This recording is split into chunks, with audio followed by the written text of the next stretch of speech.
Bring the beat, life like Jorno. Young gang star, flip the kill switch. Jojo, pose, pose, pose. Jojo, pose, pose, pose. Jojo. And it was deep in granite, and it was obliterated. It turned out the Atomic Energy Commission said it is obliterated. I would just want to take our hats off to those incredible flyers, the people that flew that big machine, and frankly, the mechanics and everybody else. I mean, they had zero. They flew for 37 hours with zero problem mechanically. I mean, when you think in carrying the biggest bombs ever. The biggest bombs that we've ever dropped on 37 anybody, hours? when you think non-nuclear. Shit. And we want to keep it non-nuclear, by the way.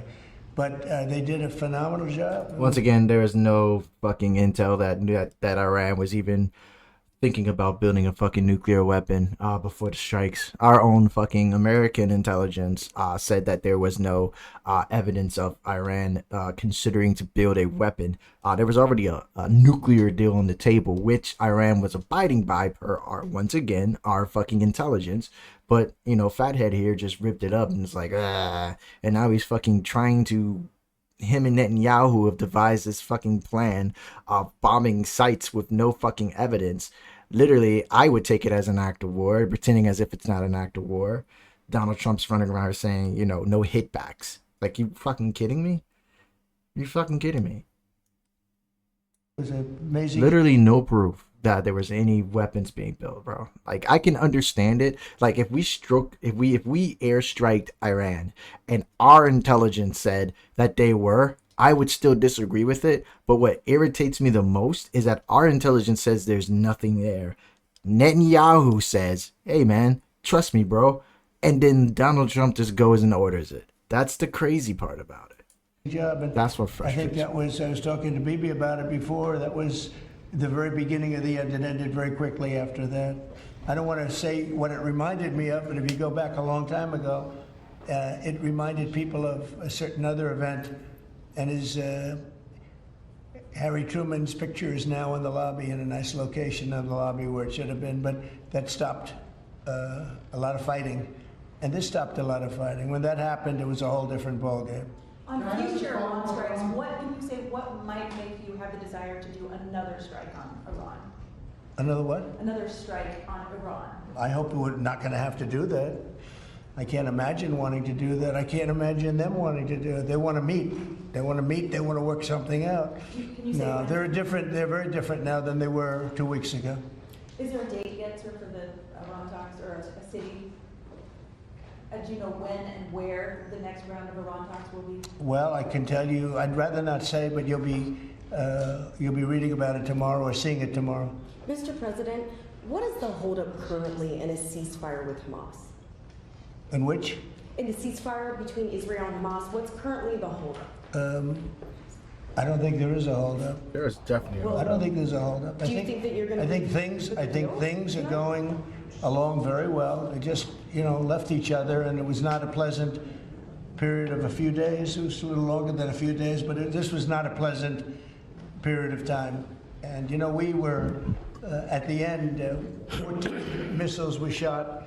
And every single missile was shot out of the air. It was pretty amazing. And that was sort of the end. And they told us they were coming and where they were and what time they were coming.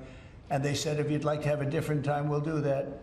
And that's respect when they do that. I appreciate it. Wait, is he confusing Iran with Hamas? I don't recall, or I didn't read anything when Hamas was shooting missiles and they were shooting them down. I thought that was just Iran, but, go off. That they did that. There was no surprise. We got the soldiers out of the base in yeah, Qatar. yeah. She was asking. See, it's the second time he's done this.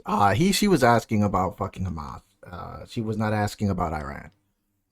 That's crazy, but whatever. But they knew they were coming. 14 missiles were coming.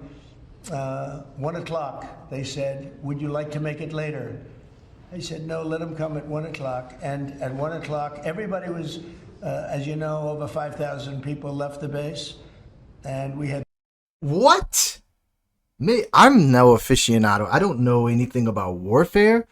But wait, why would I call?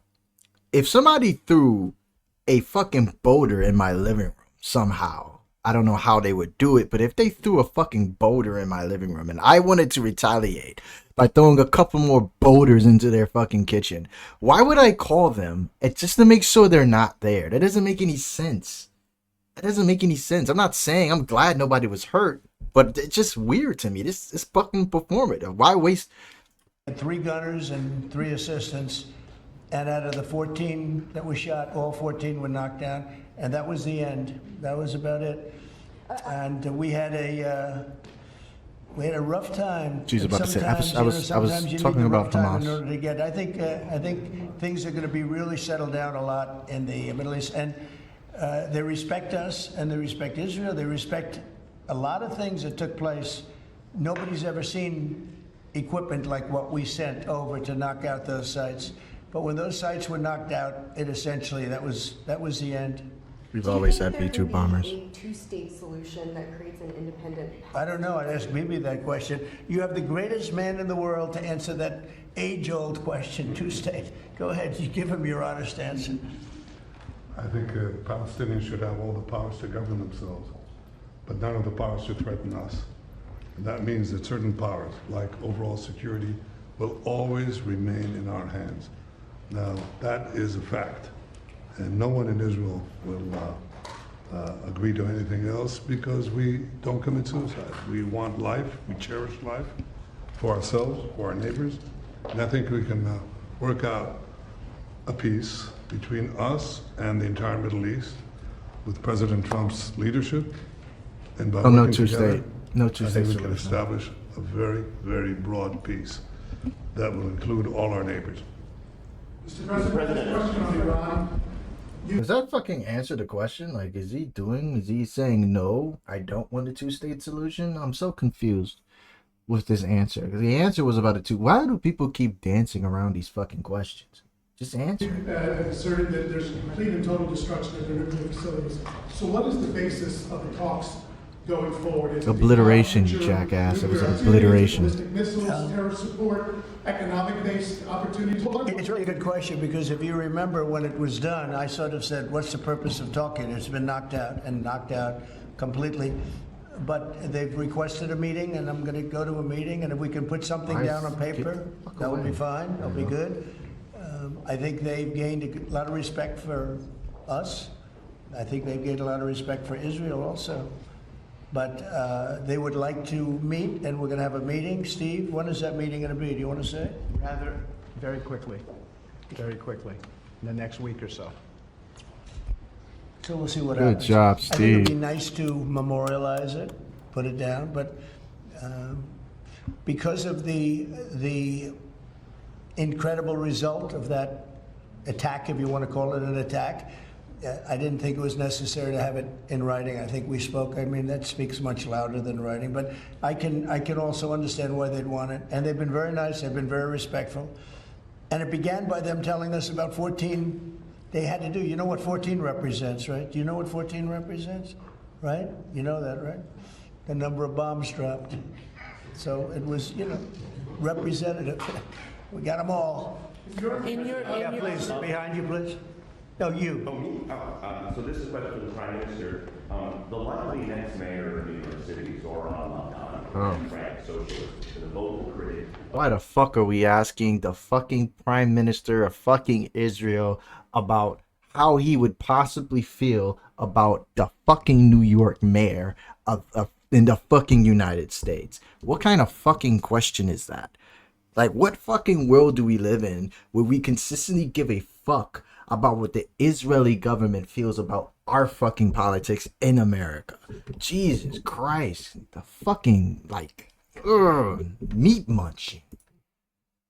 Of Israel and of yourself, and has said he would arrest you if you came to New York City if he was mayor. Is that something you take seriously, or are you concerned about that? Do you have a response to that? No, I'm not concerned about that. I'll get him out. Look, there's enough craziness in the world, but I guess it never ends. I mean, you have this is folly, and it's it's silly in many ways because it's just not serious. But what is serious is the question I was asked before. After October 7th, people said the Palestinians had a state, Hamas state in Gaza, and look what they did with it. They didn't build it up, they built down into bunkers, into terror tunnels, after which they massacred our people, raped our women, beheaded our men, invaded our cities and our towns and our kibbutzim, and did horrendous massacres, the kind of which we didn't see since World War II and the Nazis, the Holocaust. So people aren't likely to say, let's just give them another state, it'll be a platform to destroying Israel. We'll work out. No, so basically, no, there will not be, or at least Netanyahu is not going to sound as if he's firm and not going to do a two-state solution. So that's another L that we're going to have to take if we thought that Donald Trump was going to bring us a two-state solution. A peace with our Palestinian neighbors, those who don't want to destroy us, and we'll work out a peace in which our security, the sovereign power of security, always remains in our hands. Now people will say it's not a complete state, it's not a state, it's not that. We don't care. You know, we vowed never again. Never again is now. It's not going to happen again. So we'll see you in New York next year? Oh, well, look, I'm going to come there with the President Trump, and we'll see how do you know who the mayor will be? I don't know that. Do we know that? He's going to be very fine, and who knows, we don't know who the mayor's going to be yet. But this is a communist. He's not a socialist. He's a communist. And he said some really bad things about Jewish people. And he said some really bad things about a lot of people. And I think he's going through a little bit of a honeymoon right now. But he might make it. But, you know, it all comes through the White House. He needs the money through the White House. He needs a lot. He's going to behave. He'll behave. He better behave. Otherwise, he's going to have big problems. But he'll behave. It's Better a philosophy that this country is not ready for, and it never will be. Use my By the way, presidential we have a man powers with to us threaten the New York who mayor. Thought this was going to be a very glamorous, easy job. He's the ambassador to Israel, Mike Huckabee, former governor, former everything. I'd say he's a former everything, and respected and loved by everybody. And he loves Israel. He loves the state of Israel, and nobody loves it much more. And he's not Jewish, and he loves Israel. And he wanted to be there. I said, you know, Mike, it could be dangerous. No. Well, at least I was right about that. He was in every bunker you could be in. He was running around from bunker to bunker, but he's still with us, fortunately, and he's done a great job. Would you say a few words, Mike? There it is. I was trying to figure out why I couldn't see my shit. There it To is. see a historic horizon that we're looking at in the Middle East. And when the president made his trip to the Middle East, and then he really reached out to the new Syrian government, knowing they needed a partner and knowing that they could pick the wrong partner. And what the president did, which took us all off guard, but the strategic move in that has set up something that is absolutely historic. And Mr. President, I don't even think you fully comprehend the impact that you're having on the region in a way that is so remarkable. And it was your leadership, your foresight, you did that. When the B-2s went in, the celebration, the sense of partnership that you gave with the Israeli people was The amount of fucking ass kissing. Oh my God. so dramatic. But the message was bigger than to Israel. It was a message to the world. America's friends can trust us, but America's foes had better fear us. And that is a message that the president sent to everyone on the planet. And it is a message that will resonate toward a matter of peace, the likes of which I don't think we've ever seen. So thank you. Great job you're doing, Jim. Thank you. They love you over there. They respect him and they love him. Mr. President. You know, it's very, very interesting. We had the pilots here yesterday, as you know, and they were incredible. And we also had the mechanics. We had a lot of people here that had to do, a lot of people, I think about 170 people that had to do with that incredible journey, a journey that could have been horrible. You remember what happened with Jimmy Carter with the helicopters and all of the problems, and ultimately hostages. We had the exact opposite. Everything was perfect. It worked perfectly. But I didn't realize, I was saying to one, is this something that you felt strongly about? Absolutely, sir. I couldn't wait. I said, better than you, really better you than me. But they couldn't wait. He said, sir, we've been practicing for this mission for more than 20 years. From just after 2000, they've been thinking and practicing to go into that area. I guess you probably know that better than anybody, Pete. They've been looking at going in, but they never had a president that would allow them to do it. And perhaps right, perhaps wrong. I don't know if that's true or not, but I didn't realize they were preparing for that journey from just a little bit after 2000, the year 2000. Real quick, can we focus on Mark Rubio's face right there? This entire time, rewind this video. The entire time, Mark Rubio seems to be the most uncomfortable person in the room.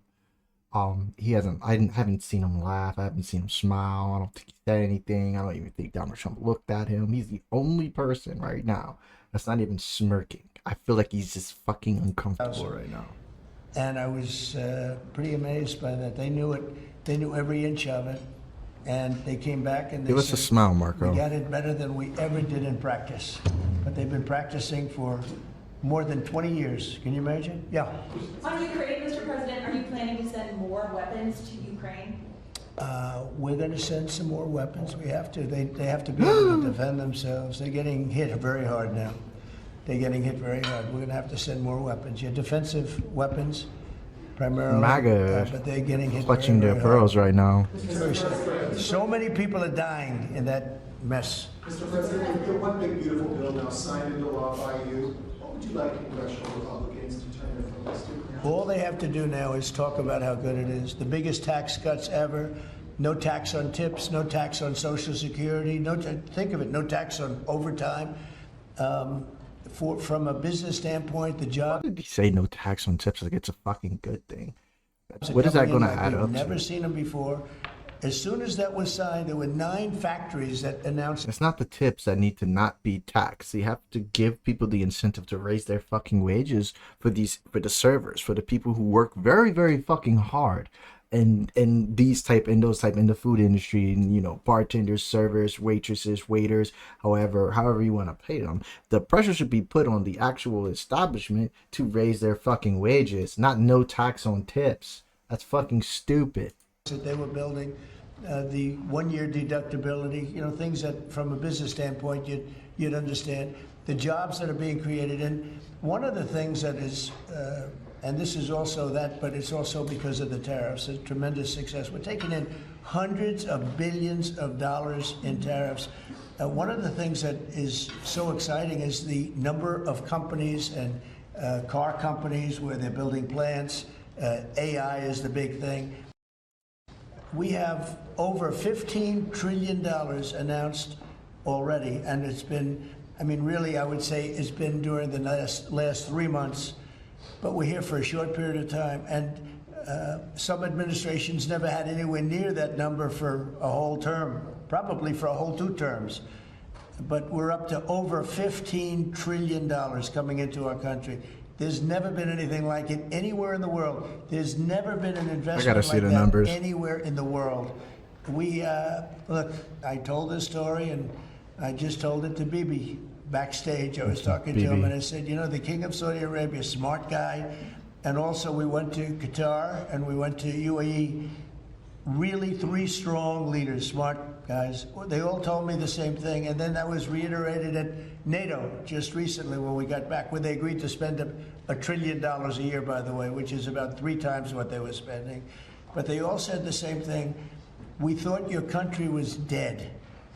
Horrible term, right? We thought the United States of America was dead. The fuck? There's no person. That's a fucking lie. Nobody would ever say the United States is dead. That's now you're crazy. Presiding over the hottest country anywhere in the world. We're the hottest country in the world. I think Bibi would admit it, even hotter than Israel. Although Israel was pretty hot about a week ago, I can tell you, for the wrong reasons. But we are the hottest country in the world right now, and it happened faster than anybody thought possible. But we have over $15 trillion, and that means jobs, and that means building, and that means things like we've never seen before. So all we can do is keep working hard. There'll be always surprises. Some of the surprises are going to be bad surprises. Mr. President, again, real quick, on Iran, in your view, is the war between Israel and Iran over, or do those talks need to happen before you can? Well, I would say that the best man to answer that is the Prime Minister. But I will tell you that, in my view, I hope it's over. Yeah, I think Iran wants to meet. I think they want to make peace, and I'm all for it. Now, if that's not the case, we are ready, willing, and able. But I don't think we're going to have to be. But I think Bibi would answer that question very well. I think the partnership between Israel and the United States, the partnership between President Trump and me, produced a historic victory. It's an incredible victory, actually. It brought the greatest capabilities of the United States that are unmatched with the great capabilities of Israel and the army of Israel, pilots of Israel, soldiers of Israel, and the Mossad. And the combination of these two extraordinary capacities produced a decisive result. It set back the two tumors that were threatening the life of Israel, the nuclear tumor and the ballistic missile tumor, because they were planning to build 20,000 of these things and launch it on a country the size of New Jersey. And no country could withstand that. So what do you do when you have two things that are going to kill you? You have to remove them. With our combined effort, we did. But when you remove a tumor, doesn't mean that it can't come back. You have to constantly monitor the situation to make sure that there's no attempt to bring it back. So we've had a great achievement, and I think part of the effort of consolidating this and ensuring that we don't have to repeat this is to monitor this carefully. Of course, the President and I are talking about it, our teams are talking about it, but there's no question this is a historic victory, and I think, as was said here today, this has already changed the face of the Middle East. But it's not over in your view. But I think that there is an opportunity here to create a historic expansion of the Abraham Accords, which were themselves an act of history, that deserve a Nobel Prize for the President. But I think the opportunities are much bigger, and I hope, I'd like to believe that Iran would not test our fortitude, because it would be a mistake. And do you believe that regime change is still necessary there? I think it's up to the people of Iran. You do. Mr. Prime Minister, speaking on Syria, the Trump administration was fully supportive of the changes in Syria, backing the new regime there. Obviously, your government more cautious from a security standpoint. Are you comfortable with the pace of change, with the security situation vis-a-vis Syria right now? I think there's an opportunity to explore. I think that everyone understands that the situation has changed. Before that, Iran was essentially running Syria, okay, directly through Hezbollah. This guy is obsessed with Iran. Iran is out of the picture. So I think this presents opportunities for stability, for security, and eventually. I think a worst thing that people can do, especially world leaders on a stage, is tell them or is mention their bitter rival, that they are no longer an issue, no longer relevant anymore.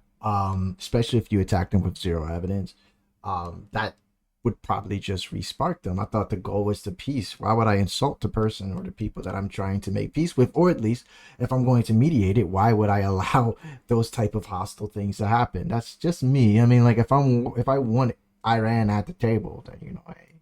Eventually for peace, and I think that's been opened up also by the fact that the president has opened up a channel, so they have something. There's a lot to lose by going back to conflict, and there's a lot to gain by moving towards peace.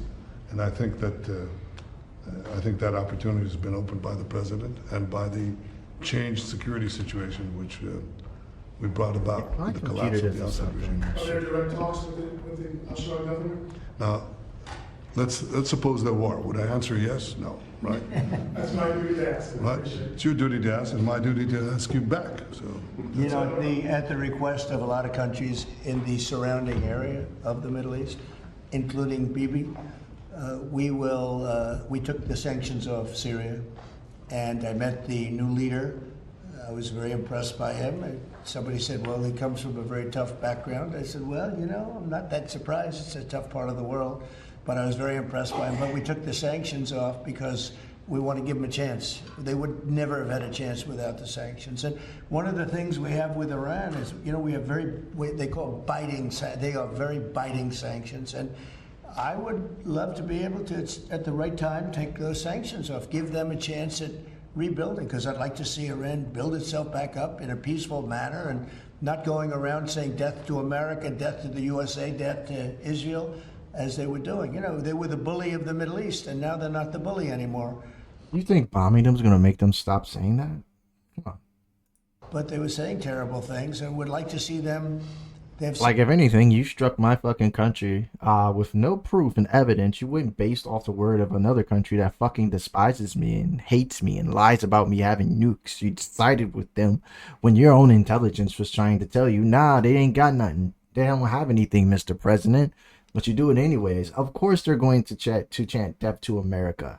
Does anybody not watch Iron Man? Do you remember when they saw the name on those bombs? You think there wasn't any, justified hatred just because Tony didn't just because Tony didn't shoot the missile doesn't mean that they weren't justified in hating his guts for it. Like, come on, let's be real.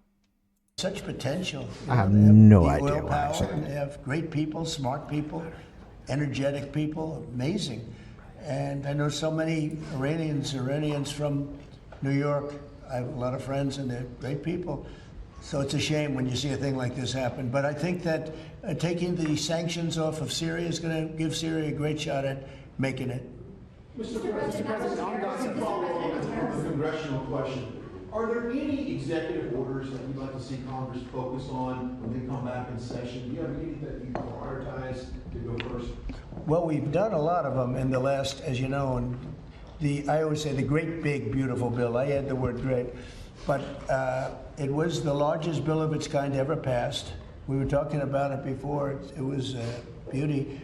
But a lot of the things that we did, executive orders, have been codified in the legislation that we just had passed. And we're going to be sending in a lot more over the next period of about 2 months separately.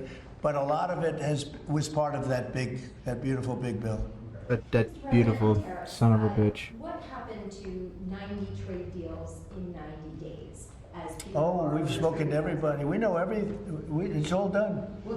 I told you, we'll make some deals, but for the most part, we're going to send a letter. Watch it, lady. Watch it before you welcome to the get called United States. If you'd like to participate in the greatest, most successful country ever. I mean, we're doing better than Get her out of there. She's CNN. Ever. We have, I don't think, and you're going to see these numbers soon. We've never had numbers like this. We've never had investment like this. We have more than 90. We're going to have much more than 90, but most of those are going to be sent a letter. This is exactly what I said. Now, we've made a deal with United Kingdom. We've made a deal with China. We've made a deal. We're close to making a deal with India. Others we met with, and we don't think we're going to be able to make a deal, so we just send them a letter. If you want to play ball, you have to. This is what you have to pay. So as far as I'm concerned, we're done. We're sending out letters to various countries telling them how much tariffs they have to pay. Some will maybe adjust a little bit depending if they have a cause. We're not going to be unfair about it. And actually, it's a small fraction compared to what we should be getting. We could be asking for much more, but for the sake of relationships that we've had with a lot of really good countries, we're doing the way I do it. But we could be getting a lot more. We could ask for a lot more than. No, you're not doing it the way for the sake of our fucking relationships with other countries. Now you're probably doing because you're probably getting pushback, or you are getting pushback from a lot of people who voted for you. But yeah, no, let's be honest. Like he's just fucking. I hate when he does that. I want one day we're gonna have a president that just stands on fucking business. Just stand on business. Like stop with the dilly dallying. And what we're asking for. Let's say we're done because you're sending the letters. To follow on Ed had asked earlier, you're counting these as deals by saying, here's the tariff rate we're going to charge. I'm saying, here it is. Congratulations. Welcome to the United States. I hope you make a lot of money, and you're going to pay us money. They were ripping us. They were charging us tariffs at levels that nobody's ever seen before. We have some countries who are charging 200% tariffs and making it impossible to do business. Like what? And what Which the country? tariffs are doing is Which they're country? driving people in and companies in into the United States. That's why we're building all of the work that you see happening in this country right now, and it's at a record level. All the factories. They'll never ask which country was doing 200% fucking tariffs. They'll never ask that question. All of the AI institutions that are being built. It's largely because, well, I think it's because of November 5th, the good election, and I think it's because of the tariffs. Thank you all very much. Thank you. Thank you. Thank you. What's for dinner? I don't know, but it looks. Yeah. Oh.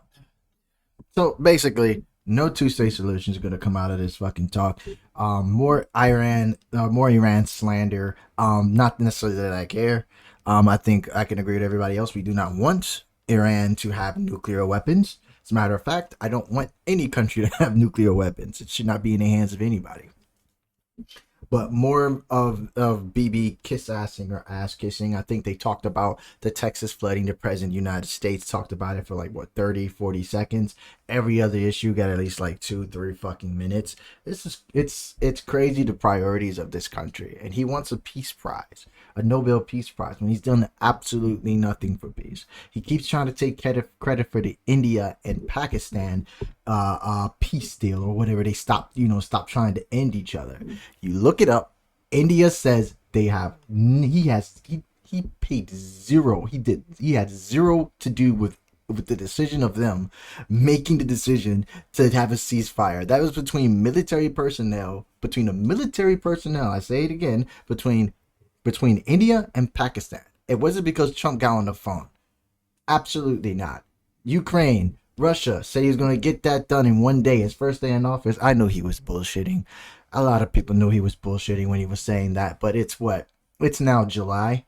We're about to be in the middle of July and we still don't have peace up there in Ukraine and Russia. Like Trump or Putin, his guy, said I can just get him on the phone, said fuck you, and he's still doing what he's doing. After he shitted on Zelensky in the Oval Office, Zelensky told him who Putin was. Trump and fucking what's his name, JD Vance, is not even there, is he told them he's not going to listen. What did they do? They shitted on him, and yet here we are. It's just crazy. I don't think there's, like I said, no two-state solution. It doesn't look like, maybe it'll be some different result tomorrow, but other than that, like this, I don't think they're going to get anything done. I think it's just going to be the same old, same old. It's crazy. It's weird.